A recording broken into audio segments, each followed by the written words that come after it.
ವೀಕ್ಷಕರೆಲ್ಲರಿಗೂ ದೈನಿಕ ರಾಶಿ ಫಲ ವಿಶೇಷ ಕಾರ್ಯಕ್ರಮಕ್ಕೆ ಸ್ವಾಗತ. ಇವತ್ತಿನ ಈ ವಿಡಿಯೋದಲ್ಲಿ ನಾವು ವರ್ಷ 2026 ಏಪ್ರಿಲ್ ತಿಂಗಳಿನ 5ನೇ ತಾರೀಕಿನ ದಿನದನು ರಾಶಿಯ ಫಲಗಳನ್ನು ತಿಳಿದುಕೊಳ್ಳಲಿದ್ದು, ಈ ದಿನದನು ರಾಶಿಯ ಜಾತಕದವರ ಪಾಲಿಗೆ ಹೇಗೆ ಸಾಬೀತಾಗಲಿವೆ, ಈ ದಿನ ಗ್ರಹ ನಕ್ಷತ್ರಗಳ ಸ್ಥಿತಿಗತಿಗಳೇನು ಮತ್ತು ಇಲ್ಲಿ ಉಂಟಾಗಲಿರುವ ಯೋಗಗಳ್ಯಾವುವು, ಈ ಯೋಗಗಳ ಪ್ರಭಾವ ನಿಮ್ಮ ಮೇಲೆ ಹೇಗೆ ಕಾಣಿಸಿಕೊಳ್ಳಲಿದೆ, ಜೊತೆಗೆ ಈ ದಿನಗಳಂದು ನೀವು ಹೊಂದಿರಬೇಕಾದ ಎಚ್ಚರಿಕೆ ಏನು ಅನ್ನೋದೆಲ್ಲವನ್ನ ವಿಸ್ತಾರ ರೂಪದಲ್ಲಿ ಇಲ್ಲಿ ತಿಳಿದುಕೊಳ್ಳೋಣ. ಮಾಹಿತಿ ತಿಳಿದುಕೊಳ್ಳುವುದಕ್ಕೂ ಮುನ್ನ ನಮ್ಮ ವಿನಂತಿ ಎಂದರೆ, ನೀವಿನ್ನೂ ನಮ್ಮ ಚಾನೆಲ್ ಸಬ್ಸ್ಕ್ರೈಬ್ ಮಾಡಿಲ್ಲವೆಂದರೆ ದಯವಿಟ್ಟು ಈಗಲೇ ನಮ್ಮ ಚಾನೆಲ್ ಅನ್ನು ಸಬ್ಸ್ಕ್ರೈಬ್ ಮಾಡಿ. ಹಾಗೆ ನಿರಂತರ ವಿಡಿಯೋ ಅಪ್ಡೇಟ್ಸ್ಗಳಿಗಾಗಿ ಪಕ್ಕದ ಬೆಲ್ ಐಕಾನ್ ಕ್ಲಿಕ್ ಮಾಡಿ. ವೀಕ್ಷಕರೇ, ದೈನಿಕ ರಾಶಿ ಫಲಗಳನ್ನು ತಿಳಿದುಕೊಳ್ಳುವುದಕ್ಕೂ ಮುನ್ನ ಈ ದಿನ ಗ್ರಹ ನಕ್ಷತ್ರ ತಿಥಿಗಳ ಮಾಹಿತಿ ಮತ್ತು ಯೋಗಗಳ ಕುರಿತು ನೋಡೋಣ. ಈ ದಿನವು ಭಾನುವಾರದ ದಿನವಾಗಿರಲಿದ್ದು, ಚೈತ್ರ ಮಾಸದ ಕೃಷ್ಣ ಪಕ್ಷದ ತದಿಗೆಯ ತಿಥಿ ಇರಲಿದೆ. ತದಿಗೆ ತಿಥಿಯು ಈ ದಿನ ಬೆಳಿಗ್ಗೆ 11:59 ಇರಲಿದ್ದು, ನಂತರದಲ್ಲಿ ಚೌತಿ ತಿಥಿ ಪ್ರಾರಂಭವಾಗಲಿದ್ದೆ.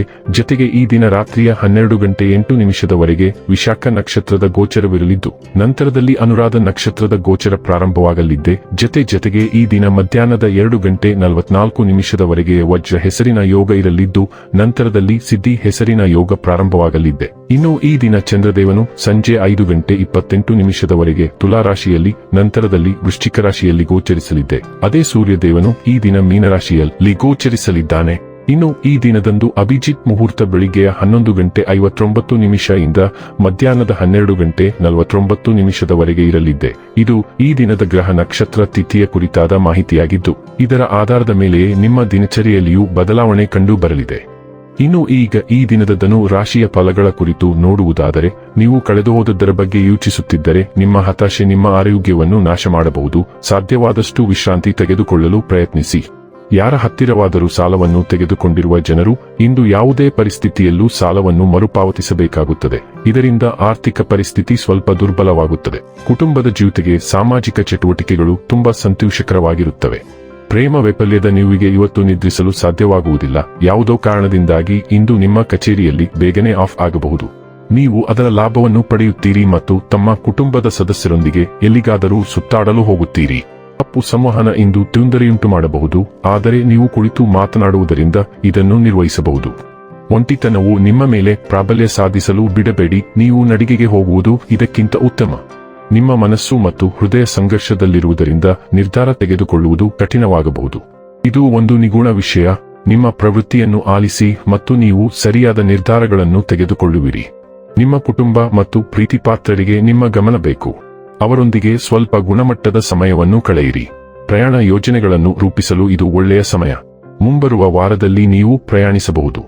ಆರೋಗ್ಯ ಮತ್ತು ಸ್ವಾಸ್ಥ್ಯ ಬಗ್ಗೆ ತಿಳಿದುಕೊಳ್ಳೋಣ. ಇಂದು ನೀವು ಸ್ವಲ್ಪ ಮನಸ್ಥಿತಿ ಅಥವಾ ಸೂಕ್ಷ್ಮತೆಯನ್ನು ಅನುಭವಿಸಬಹುದು. ನಿಮ್ಮ ಯೋಗಕ್ಷೇಮದ ಮೇಲೆ ಸ್ವಲ್ಪ ಗಮನ ಹರಿಸಬೇಕು.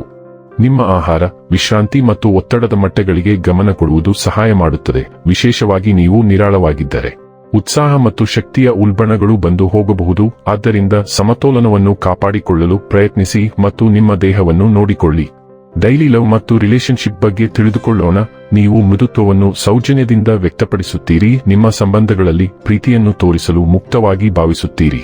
ಶಾಂತ ತೀವ್ರತೆಯು ನಿಮ್ಮ ಭಾವನಾತ್ಮಕ ಸಂಪರ್ಕಗಳನ್ನು, ವಿಶೇಷವಾಗಿ ಶಾಶ್ವತ ಬಂಧಗಳಲ್ಲಿ ಆಳಗೊಳಿಸುತ್ತದೆ. ಸಂವಹನವು ಸ್ಪಷ್ಟವಾಗಿ ಹರಿಯುತ್ತದೆ, ಆದರೆ ಮಿಶ್ರ ಸಂಕೇತಗಳ ಬಗ್ಗೆ ತಿಳಿದಿರಲಿ. ಪ್ರಾಮಾಣಿಕವಾಗಿ ಮಾತನಾಡುವುದು ನಂಬಿಕೆಯನ್ನು ಬಲಪಡಿಸುತ್ತದೆ. ನಿಮ್ಮ ಕಲ್ಪನೆಯು ಸಂತೋಷವನ್ನು ತರಲಿ, ಆದರೆ ನಿಮ್ಮ ಸಂಗಾತಿಯ ನಿಜವಾದ ಅಗತ್ಯಗಳ ಮೇಲೆ ಕೇಂದ್ರೀಕರಿಸುವ ಮೂಲಕ ನೆಲೆಗೊಂಡಿರಿ. ಎಚ್ಚರಿಕೆಯಿಂದ ನೀವು ನಿರಾಶೆಯನ್ನು ತಪ್ಪಿಸಬಹುದು ಮತ್ತು ತೃಪ್ತಿಕರ ಸಂಪರ್ಕವನ್ನು ಬೆಳೆಸಬಹುದು. ವೃತ್ತಿ ಮತ್ತು ಹಣ ಬಗ್ಗೆ ತಿಳಿದುಕೊಳ್ಳೋಣ. ನಿಮ್ಮ ಭಾವನಾತ್ಮಕ ಅಂತಃಪ್ರಜ್ಞೆಯು ಉತ್ತುಂಗಕ್ಕೇರುತ್ತದೆ. ಇದು ನಿಮ್ಮ ವೃತ್ತಿ ಜೀವನದ ನಿರ್ಧಾರಗಳಿಗೆ ಮಾರ್ಗದರ್ಶನ ನೀಡುತ್ತದೆ. ಸಾಮರಸ್ಯದ ಪ್ರಜ್ಞೆಯು ಕೆಲಸದಲ್ಲಿ ನಿಮ್ಮ ಸೃಜನಶೀಲ ಪ್ರಯತ್ನಗಳಿಗೆ ಉತ್ತೇಜನ ನೀಡುತ್ತದೆ, ನಿಮ್ಮ ಯೋಜನೆಗಳ ಮೂಲಕ ಹೊಳೆಯುತ್ತದೆ. ಆದಾಗ್ಯೂ ತೀವ್ರವಾದ ಭಾವನಾತ್ಮಕ ಜೀವನ ಮತ್ತು ಭಾವನಾತ್ಮಕ ಸಂಘರ್ಷಗಳು ಅಧ್ಯಯನದಲ್ಲಿ ಸಮತೋಲನವನ್ನು ಕಾಯ್ದುಕೊಳ್ಳುವ ನಿಮ್ಮ ಸಾಮರ್ಥ್ಯಕ್ಕೆ ಸವಾಲು ಹಾಕಬಹುದು. ಇಂದಿನ ವೃತ್ತಿಪರ ಮತ್ತು ಶೈಕ್ಷಣಿಕ ಅನ್ವೇಷಣೆಗಳಲ್ಲಿ ನ್ಯಾವಿಗೇಟ್ ಮಾಡಲು ಈ ಚಲನಶೀಲತೆಯನ್ನು ಅಳವಡಿಸಿಕೊಳ್ಳಿ. ಇನ್ನು ಕೊನೆಯದಾಗಿ ಈ ದಿನ ಮಾಡಿಕೊಳ್ಳಬೇಕಾದ ಉಪಾಯಗಳ ಕುರಿತು ನೋಡುವುದಾದರೆ, ಬಿಳಿ ಶ್ರೀಗಂಧದ ತಿಲಕವನ್ನು ಹಚ್ಚಿಸಿ, ಆರೋಗ್ಯ ಉತ್ತಮವಾಗಿರುತ್ತದೆ. ವೀಕ್ಷಕರೇ, ಇದಾಗಿತ್ತು ಧನು ರಾಶಿಯ ಜಾತಕದವರ ದೈನಿಕ ರಾಶಿ ಫಲದ ಮಾಹಿತಿ ಇಷ್ಟವಾದರೆ ವಿಡಿಯೋವನ್ನು ಲೈಕ್ ಮತ್ತು ಶೇರ್ ಮಾಡಿ. ಹಾಗೆ ಚಾನೆಲ್ ಸಬ್ಸ್ಕ್ರೈಬ್ ಮಾಡುವುದರ ಜೊತೆಗೆ ನಿರಂತರ ವಿಡಿಯೋ ಅಪ್ಡೇಟ್ಸ್ಗಳಿಗಾಗಿ ಪಕ್ಕದ ಬೆಲ್ ಐಕಾನ್ ಕ್ಲಿಕ್ ಮಾಡಿ.